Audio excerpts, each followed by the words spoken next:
Hey guys, Libyl here, and today I'm bringing you an Adamancipator deck profile. Now I know I've been gone for a couple weeks, and I haven't really uploaded anything, but that's mostly because I've been trying to work on this build in the background and just kind of like make sure I've got it defined to a point where I actually want to bring it to you. So, because obviously there are a lot of bad builds running around at the moment, or just questionable builds, and I just wanted to make sure that mine wasn't that. Like it was a decent build before I actually brought it out there. So yeah, before I go into the deck profile, I just want to go over the fact that Adamancipator kind of has three known lists at the moment, being the Go engine, the Adhara Madolche engine, and then also the what is it? The Unexpected Die build. I personally really don't like the Unexpected Die build. I don't think it's very good at all. I don't like the Madolche Adhara engine, and by that I mean I don't like the Madolche bit. The Adhara is actually pretty cool. So what I've done is I've mixed the Go and Adhara engine together because I think that's actually the way to get the best synergy out of this deck. So we'll jump straight in. We play the 3 Researcher, obviously. We play the 3 Seeker, and then we play the 3 Analyzer. So I've seen people cutting this down to 2, and I can see why.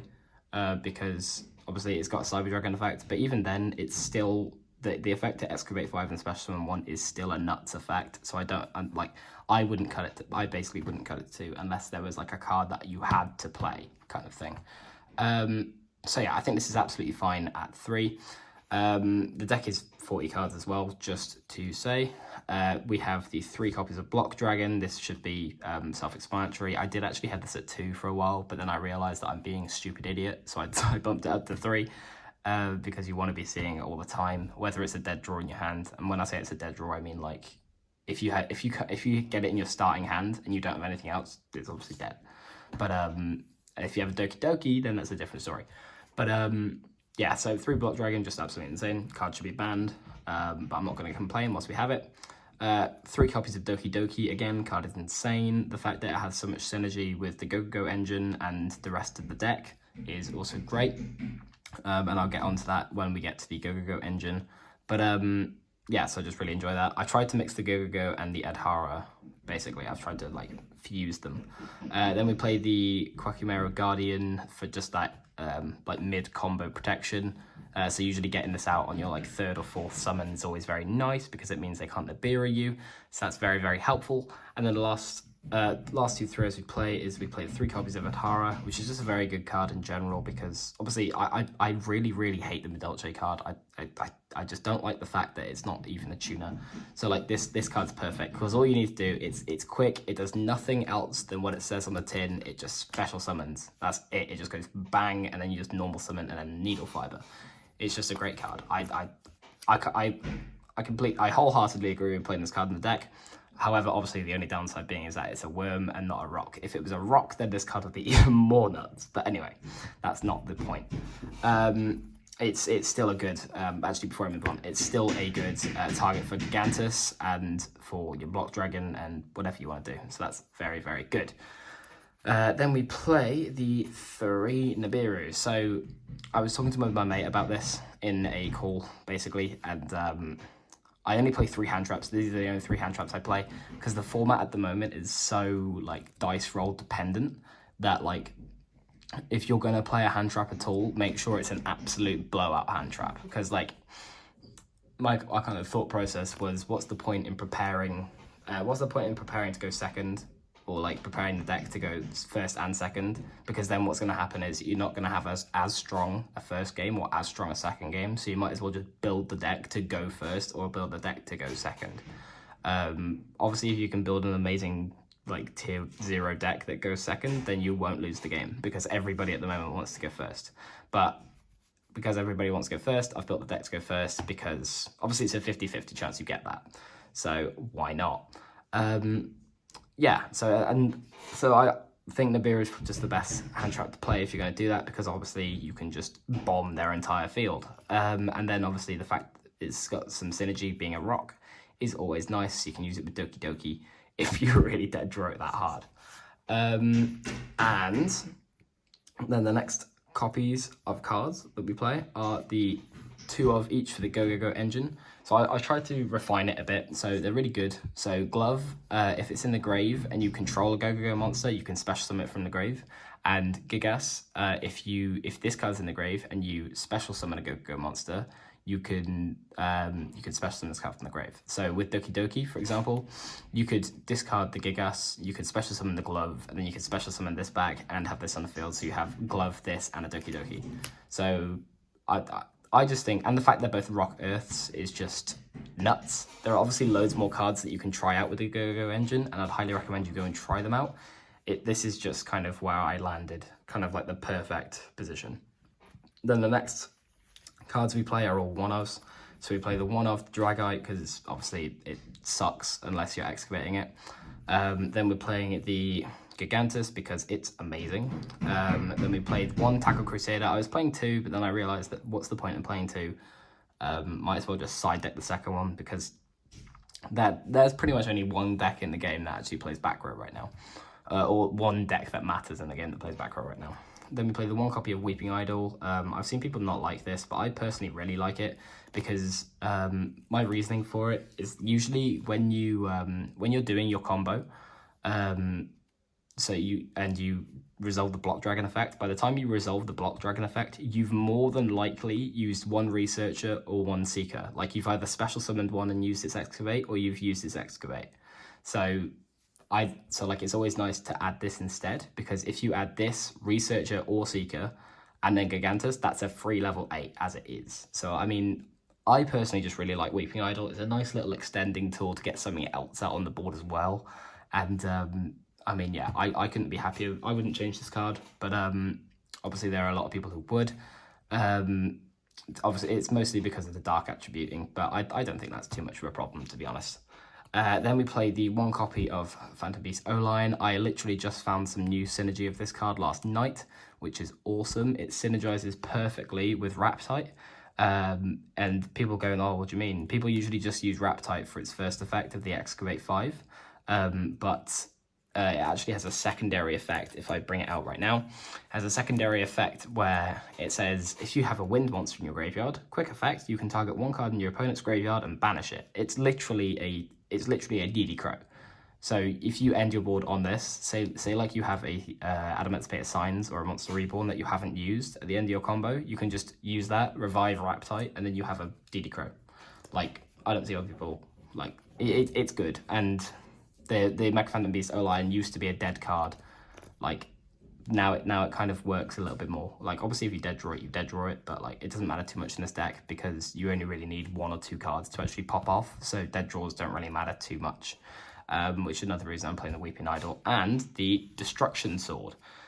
I'm playing the Destruction Sword because you should be playing the Destruction Sword. The fact that this deck can bring it out on top of everything that they can already do is stupid, and if you're not doing it, you probably should, because if you end your board on Borrelload Savage Dragon and an IP, they can super poly you. But if you have this card on the field as well, they can't super poly you. So what else are they going to do? Like, they might be able to Dark Ruler no more you, but that doesn't affect Buster Sword. Like, in my opinion, you should be playing Buster Sword because it's such a dirty card and I hate playing it, but at the same time, it's so hilarious to just drop it on people in conversion of everything that you do. Because as long as they can stop your plays as much as they want, but if you get a Union Carrier and enough to make a level 8 on board, you've shut them out for the next turn. So that's all we have for the monsters of the deck. I think there are 34 monsters in this deck. I'm not too sure. This build is 40 cards. I just can't remember the ratios exactly.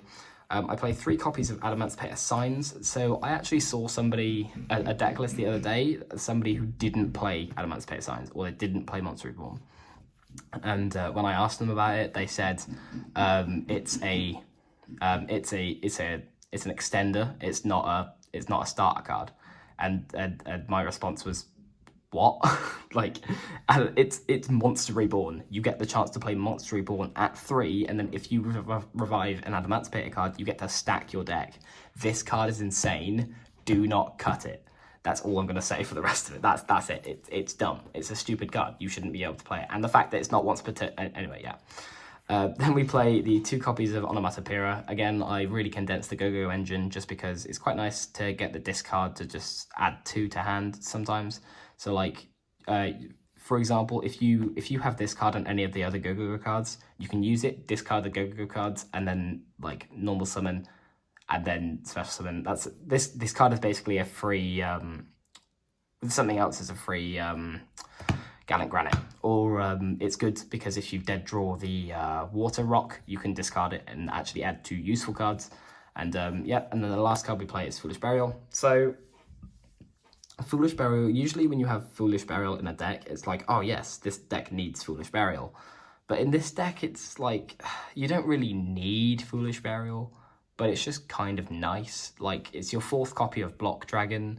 Like, you don't need that, but it's always nice to have. It's if you have the chance to summon Block Dragon and Dragite and you haven't summoned the Water Rock, then it's your chance to discard the Water Rock so that you can have your Block Dragon with 2 tokens and 2 tokens, and then you also have the Dragite with the Rock Engrave. And then you could also get rid of the... what you could do, which is what I've actually done sometimes, is when I literally need nothing else, I just use this card to get rid of like an Adhara, because once you've used the Adhara in the... like as your first summon, you don't need the card anymore. So I usually just, I can use this, get rid of the Adhara, and then that reduces the risk of me excavating into an Adhara, basically. That was just the thought process behind that. Then we're going to, that concludes the main deck though. We're going to jump into the extra deck. So it's a very, very standard extra deck, but there is one card I would mess around with. Oh, that's what I was all about as well. So there's one card that I would change in this deck. Well, I said would change. I'm toying with the idea of taking out Foolish and putting in a Magical Midbreaker Field. Just because, like, people might, if you don't know what this card does, basically, you've got to activate it at the start of your main phase, and then monsters on the field cannot be destroyed by their opponent's card effect during the main phase, and also neither player can target monsters on their opponent controls. So basically, what this does is, if you just activate this and then go into Adamancipator stuff, they can't imperm you, they can't effect Veiler you. Like, their effect negation is donezo, or like any other traps they have that target, or monster effects that target. It just shuts them down completely. So I'm probably going to be side decking this card, just because I know some people either, like if you're going against another Adder deck, like they ain't going to have that kind of stuff. But most decks play Imperm, most deck plays Effect Veiler now, because Effect Negation is such a huge thing with Needle Fiber still running around. And yeah, I just say it's a good card to consider. I'm definitely going to be putting it in the side deck, might be putting it in the main deck. So then for the extra deck, we have the 1 copy of Dragite and the 1 copy of Savage Dragon for our level 8s, because they're both insane. Then we got a copy of Raptite, because Raptite is insane. Then we play 1 Herald of the Arclight, because you can summon it, and that's stupid. Then we play the Metal Marcher and the Cyberverse Interrogator. So this card I didn't actually think was that good, and then I picked it up and then actually read the card, and then it's actually a good card. So in your Needle Fiber plays, you summon this and your Metal Marcher, and then you get a draw onto your Raptite. Basically, when this card is used as a, when it's used for a Synchro Summon, you get a draw card, and you literally do that in 1 Needle Fiber combo with the Mecha Phantom Beast. So I'd say very, very good. Look into this card, because weirdly with Adamancipator, like there's extra deck space. Like usually with decks like this, there isn't extra deck space. But here there's enough to mess about with, which is nice. Mind you, there is 1 card I would like to fit in more, but it's kind of really just it's a win more card. It would be nice if I could fit it in here, but I can't at the moment. Then we just play 2 level 4s in the fact of Gallant Granite and Abyss Dweller, because ending on Abyss Dweller sometimes is very nice. And the Gallant Granites, obviously, if all else fails, just overlay 2 and add whatever you need, which is very, very good. Then for the Link monsters, we play 1 copy of Link Spider so that we can get rid of that Mecha Phantom Beast token, and then 1 copy of Link Ross because Link Ross is bonkers. Then for the Link 2s, we play Union Carrier for that, either for the Borrel or we play it for the Buster Sword.